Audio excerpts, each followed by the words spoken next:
देश का पहला राज्य है, क्योंकि हम लोग जो काम करते हैं माननीय मंत्री जी उसकी जानकारी लोगों को नहीं रहती। देश का ये पहला राज्य है जहां मंदिरों की भी घेराबंदी होती है, चर्च का भी घेराबंदी होता है, कब्रिस्तान का भी घेराबंदी होता है। और अब तक 355 मंदिरों की घेराबंदी बिहार में कर दिया गया। जीत क्या रहा है? मेडल लाओ, नौकरी पाओ। कौन है ऐसा राज्य जो एक साथ 1.5 लाख शिक्षकों की बहाली किया है? हम कोई राजनीतिक टिप्पणी नहीं कर रहे हैं। 27 जुलाई 2022 को पार्लियामेंट के अंदर कहा हुआ कथन कि मोकामा के डाकबंगला का क्या हुआ? मोकामा की बेटी को सम्मान, कबड्डी खिलाड़ी शमा परवीन के नाम होगा स्टेडियम।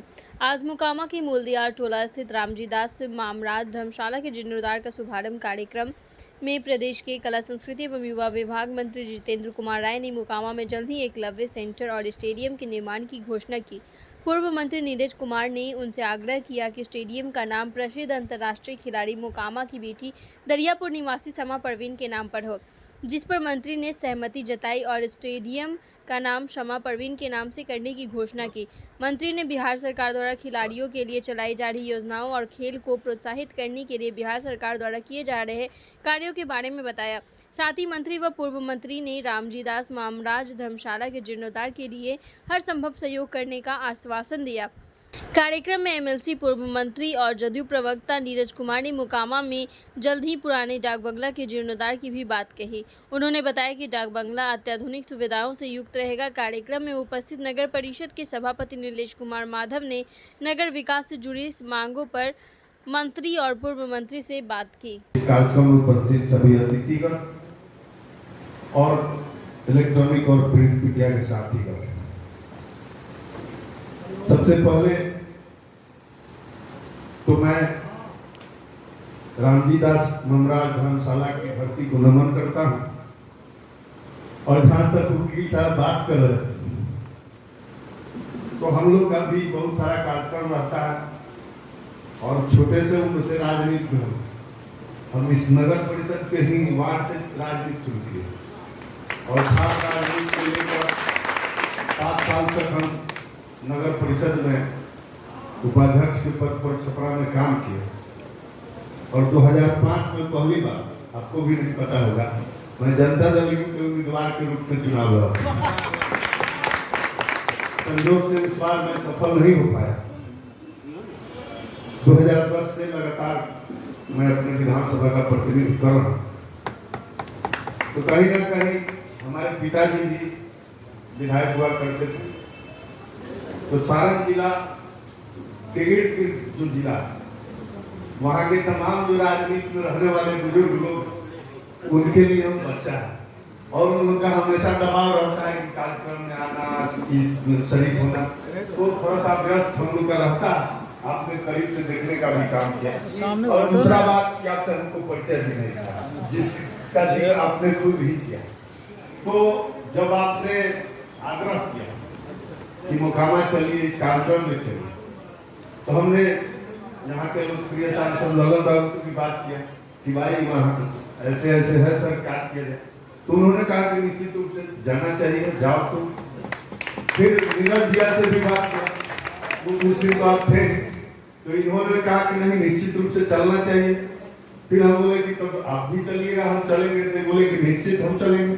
फिर हम लोग का एक प्रोग्राम तय हुआ। हमको लगता है आप 3 बार मैक्सिमम हमारे पास गए इस करीब में 6 टाइम। तो हम लोग का कार्यक्रम तय हुआ कि 10 तारीख को होगा और आज हमारे पार्टी का अचानक बैठक हो गया, समीक्षा बैठक। तो हम कल ही रात में खबर करवा दिए कि 1 घंटा लेट है। तो ऐसा नहीं है कि हम लोग की इच्छा नहीं रखते कि आप लोगों से भेंट हो। हम लोग जब जनप्रतिनिधि हैं तो हमारा पहला दायित्व है कि आप लोग के बीच में जाए, आपकी बात को सुने, आपके काम को समझे। तो और बिहार सरकार में मंत्री होने के हैसियत से ये तो मेरा दायित्व बनता है कि पूरे बिहार के जो भी समस्याएं अगर हमारे सामने आता है तो ईमानदारी से उस पर हम काम करें। तो इस नाते भी लेकिन व्यवस्था रहने के कारण नहीं है, इसके लिए क्षमा मांगते हुए फिर देर आए आ ही गए हैं। तो वही बात अभी चर्चा चल रही थी, हमारे कई वक्ता ने खेल के बारे में चर्चा किया। लगभग साल भर से कला संस्कृति और युवा विभाग करिए या खेल विभाग करिए, हम उसका दायित्व निभा रहे हैं। तो हम लोगों ने खेल में भरसक प्रयास किया, जो अभी नीरज भैया ने चर्चा किया कि खेल का विकास तभी बिहार में संभव है जब हम गांव से प्रतिभा को खोज के राज्य स्तर पर ले जाकर उसको प्रशिक्षित करें और प्रशिक्षित करके उसको देश स्तर पर, विश्व स्तर पर स्थापित करने का काम करें। तो इसके लिए इस साल कॉन्क्लेव 2 हुआ, जिसमें देश के तमाम खेल विशेषज्ञ को बुलाकर राज्य सरकार ने सलाह लेने का काम किया कि खेल को हम कैसे आगे बढ़ाएंगे, और उसमें तमाम खेल विशेषज्ञ आए भी थे और उन्होंने अपना सलाह देने का काम किया। जहां तक बात है, सही बात बोल रहे थे नीरज भैया की, बहुत सारी चीजों की जानकारी आप लोग को नहीं रहती है। अब जैसे आपके जानकारी के लिए मैं बता दूं कि बिहार देश का दूसरा राज्य है जो स्कूली गेम में नगद पुरस्कार देने का काम करता है। अगले साल से हम लोग इस योजना को शुरू किए और अगले साल हम लोग 2200 खिलाड़ियों को नगद पुरस्कार देने का हम लोग काम किए। और मेडल लाओ नौकरी पर इस योजना के अंतर्गत अभी लगातार 4 महीना में 80 लोग ज्वाइन कर चुके हैं।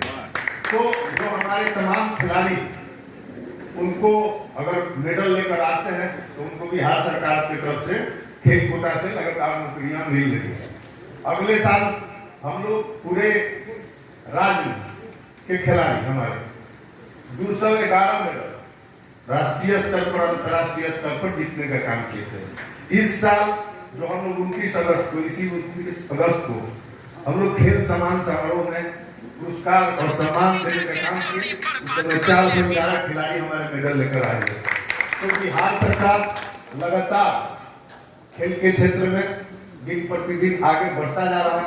आप लोग की जानकारी के लिए मैं बताऊं कि बिहार में निर्जन नेशनल जूनियर एथलीट का आयोजन हुआ, जो पहली बार आयोजित हुआ, और पूरे देश के 600 जिले से 8000 खिलाड़ी पटना की धरती पर आए और एक अच्छा खेल का आयोजन हुआ, एक अच्छा खेल का माहौल बना।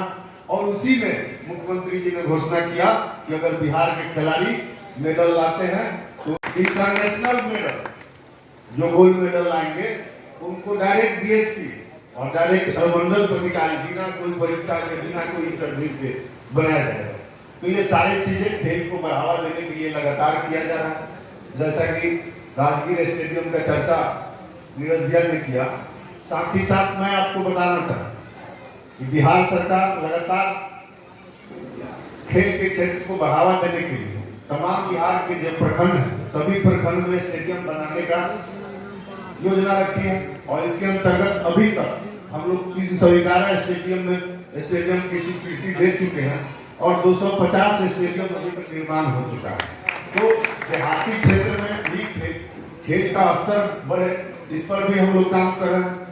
अभी तक लगभग 42 एकलव्य सेंटर, जो जिस विधा के खिलाड़ी जिस जिला में अच्छा खेलते हैं वहां पर एक क्लब सेंटर खोल के वहां पर प्रशिक्षण के लिए ट्रेनर और रहने खाने की व्यवस्था एक क्लब सेंटर के माध्यम से करके वहां के लोगों को, वहां के खिलाड़ियों को हम लोग ये सुविधा प्रदान कर रहे हैं। अभी यह 42 सेंटर पूरे बिहार में चल रहा है और आने वाले दिन में हम लोग प्रयास करें कि और इसको बढ़ाने का काम करें। और चूंकि यहाँ बात हुई कि खेल को बढ़ाने के लिए मोकामा में कुछ किया जाए, तो जो खेल विद्या यहाँ पर चर्चित होगा उस खेल विद्या का एक क्लब सेंटर मोकामा की धरती पर हम लोग खोलने का काम करेंगे। और जो खिलाड़ी समाज पर भी जो राष्ट्रीय पदक लाने का काम किया, निश्चित रूप से मैदान बनने के बाद उसके नाम पर हम लोग मैदान करने का काम करेंगे। और रामजी दास धर्मशाला का जो ममराज धर्मशाला का जो आवेदन है, तो हम लोग दोनों भाई बात कर ही लिए हैं। और चूंकि ये तो हम लोग के महागठबंधन के शीर्ष नेता ललन बाबू का भी क्षेत्र है, तो चर्चा सब हो भी की है। तो निश्चित रूप से हम लोग आप होगा कि आप आवेदन दीजिए, कानूनी प्रक्रिया को करके हम लोग जल्द से जल्द इस पर भी काम कराने का काम करेंगे। और जहाँ तक बिहार मोकामा ही नहीं, पूरे बिहार में तमाम जो खिलाड़ी उनके विकास के लिए, उसके उत्थान के लिए लगातार बिहार सरकार के द्वारा प्रयास किया ही जा रहा है। और जो भी खिलाड़ी, उनको हर तरह से ड्रेस की बात हो, किट की बात हो, हर प्रकार की सुविधा हम लोग दे रहे हैं। इसलिए खिलाड़ियों को खेल पर ध्यान देना है। और एक समय था ना, जब हम लोग जब छोटे थे तो हमारे गार्जियन खेलने नहीं देते थे। उस समय कहा जाता था कि खेलोगे कूदोगे तो हो जाओगे खराब, तो एक कहावत था। तो उस समय कोई भी अभिभावक नहीं चाहते थे कि मेरा बच्चा खेले कूदे। तो वो एक समय था। आज समय बदला है, खेल के क्षेत्र में भी बहुत सारा पुरस्कार, सम्मान, अब तो नौकरी भी मिल रहा है। तो ये चीजें बढ़ी हैं, तो आपके जीवन यापन के लिए बहुत सारा चीज हो सकता है। इसलिए खेल भी एक माध्यम है। और हम समझते हैं खेल तो माध्यम है समाज को जोड़ने के लिए, स्वस्थ शरीर बनाने के लिए। इसलिए इस पर आप लोग ध्यान दीजिए। मोकामा के तमाम नौजवानों से आग्रह है, इस काम को कीजिए और मोकामा में भी खेल गतिविधि को बढ़ाने का काम कीजिए। और जो भी तमाम लोगों ने, वक्ताओं ने आग्रह किया, हम वकील साहब के साथ बैठ जाएंगे हम लोग, और जो भी जहां तक बेहतर से बेहतर हो सकता है वो काम हम लोग करेंगे। यही कह के मैं अपनी वाणी को विराम देता हूँ। जय हिंद, जय बिहार। यह भी सड़क बनवा दी। आप लोगों में से कोई नहीं बोला होगा कि मोकामा के डाक बंगला का क्या होगा। जो हमारा इतिहास है, जब बाढ़ में डाक बंगला का उद्घाटन हो रहा था, बख्तियारपुर के डाक बंगला का, तो उस समय माननीय मंत्री जी, माननीय ललन बाबू ने कहा कि मोकामा बख्तियारपुर तो करा दिए, कि बाढ़ आई, मोकामा वाला का क्या होगा। तो मुख्यमंत्री जी ने वहीं तत्कालीन जिलाधिकारी को निर्देश दिया कि जो मैप बना है बाढ़ का, जिस तरीके का और जैसा बख्तियारपुर, सेम डिजाइन का मोकामा का डाक बंगला भी बनवाइए। और हमको बताते ही हुए खुशी हो रही है कि इसके लिए कंसल्टेंट बहाल हुआ।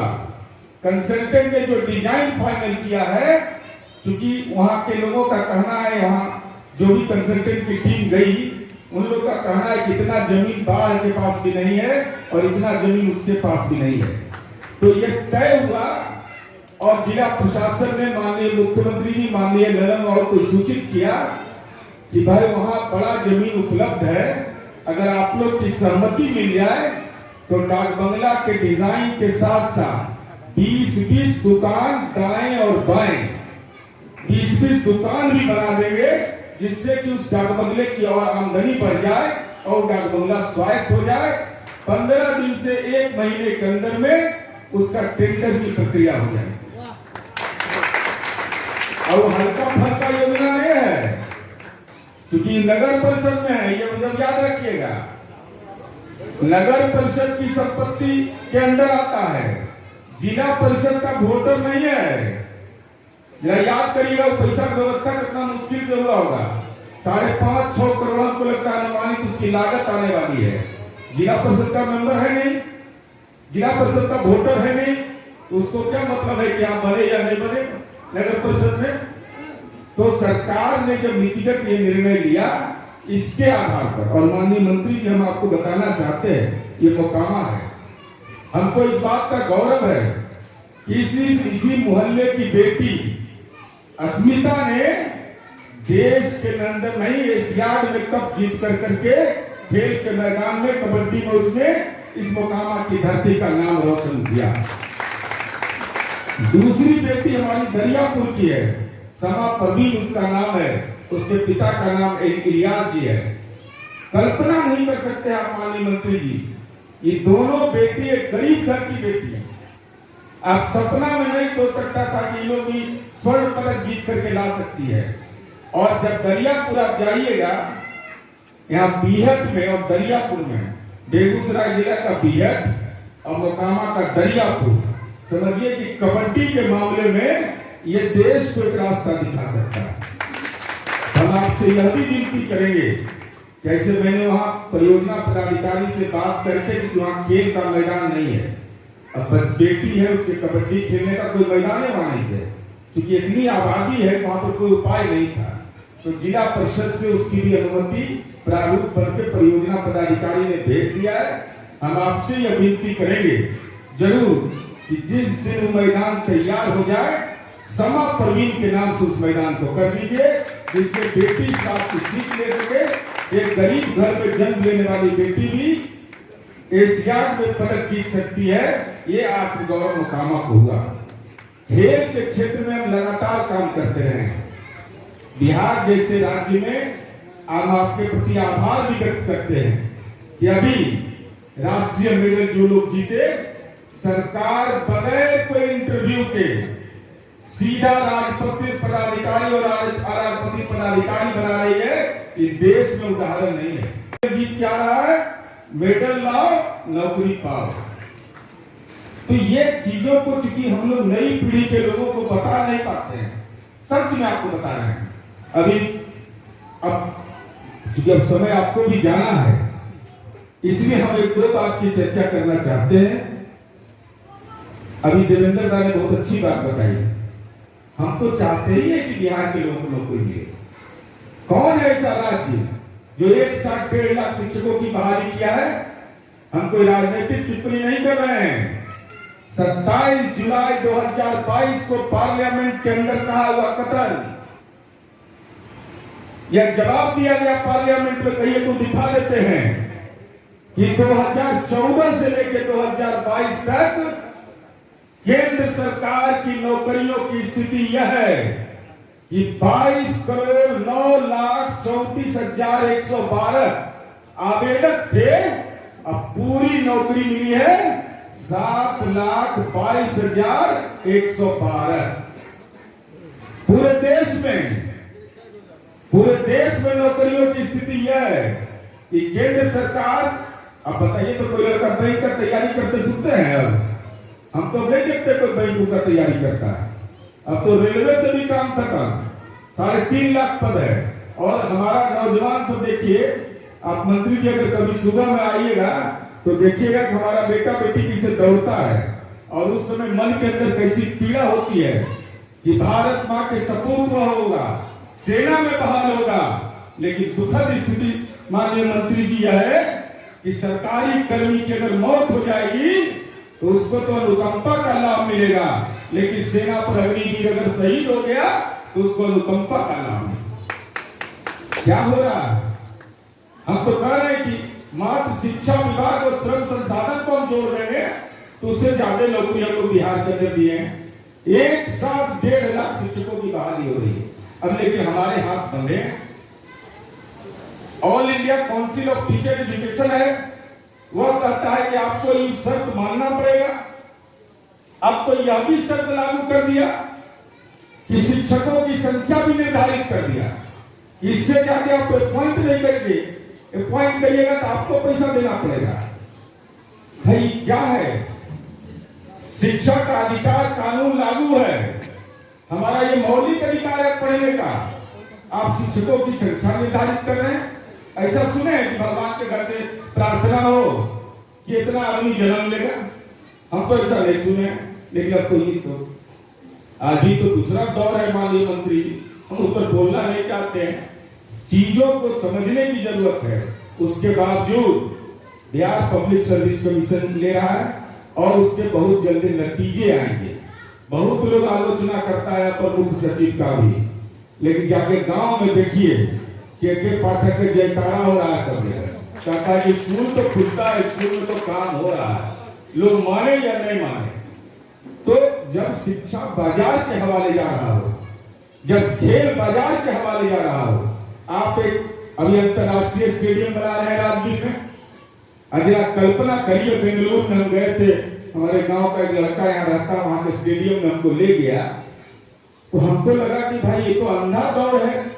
सरकार का स्टेडियम, प्राइवेट पार्टी का जो स्टेडियम रहेगा, तो अंधा दौड़ में कहा टिकने वाला है। अब वहां का फीसे है 5 लाख रुपया साल में, तो 5 लाख रुपया लेके कई गो बच्चा जाएगा वो खेल स्टेडियम में खेलने के लिए? तो ऐसी स्थिति में हम यह कहना चाहते हैं माननीय मंत्री जी आपसे कि खेल के क्षेत्र में अपार संभावनाएं हैं। महाराज जी, यहाँ उपस्थित बड़े भाई पूर्व मंत्री नीरज दा, यहाँ उपस्थित हमारे उपसभा अध्यक्ष नीतू जी और इस कार्यक्रम में उपस्थित और मंच संचालन कर रहे प्रेम प्रकाश मनोज अधिवक्ता जी, जो कि इस कार्यक्रम के और जो समिति है उसके सचिव भी हैं। यहाँ उपस्थित जितेंद्र बाबू, यहाँ उपस्थित भरत दा और यहाँ उपस्थित हमारे सभी सम्मानित, सभी क्षेत्र के सम्मानित जन, सभी का हम स्वागत करते हैं इस मंच से। और खासकर मंत्री जी का और बड़े भाई नीरज दा का, जो कि अपना कीमती क्षण निकालकर मोकामा की गौरवमय धरती पर अपना समय देने का काम किया। सचमुच मंत्री जी नीरज दा, आप दोनों धन्यवाद के पात्र हैं। और एक जो मामला आया है हम लोग के सामने, रामजी दास ममराज धर्मशाला का जीर्णोद्धार का, और इस जीर्णोद्धार में आप लोग की अहम भूमिका है। आप लोग ने पहले भी इसके लिए कटिबद्ध हैं आप लोग, और खासकर हमारे मनोज दा जो अधिवक्ता हैं, कई सालों से लगता है इनका निभा रहे हैं, और कहीं न कहीं उनके सफल प्रयास से हम गौरवान्वित हैं कि हम लोग आज इस मंच के एक बैनर तरह बैठे हैं। सचमुच एक अच्छा दिन है, एक शुभ दिन है। और हम लोग नगर परिषद से भी जो भी होगा, नगर परिषद से जो भी होगा इस धर्मशाला के लिए हम और हमारे उपाध्यक्ष नीतू जी, इसके लिए जो भी बन पड़ेगा हम लोग इनका सहयोग करेंगे। और एक बात बड़े भाई नीरज ने बताया कि और भी कई मंदिर हैं जो उपेक्षित हैं, उसको न्याय बोर्ड से जोड़ने का जरूरत है। तो सचमुच यहाँ और भी कई मंदिर हैं जिसको कि न्यास बोर्ड से जोड़ने का जरूरत है। कई ऐसे मंदिर हैं जो अभी भी गलत लोगों के चंगुल में है, उसको छुड़ाने का प्रयास इस मंच से हो। दादा भी हैं और मंत्री जी भी हैं, सभी सुन रहे हैं। आप लोग का सहयोग होगा तो निश्चित ही एक अच्छा कदम होगा, मोकामा के लिए एक बेहतर प्रयास होगा।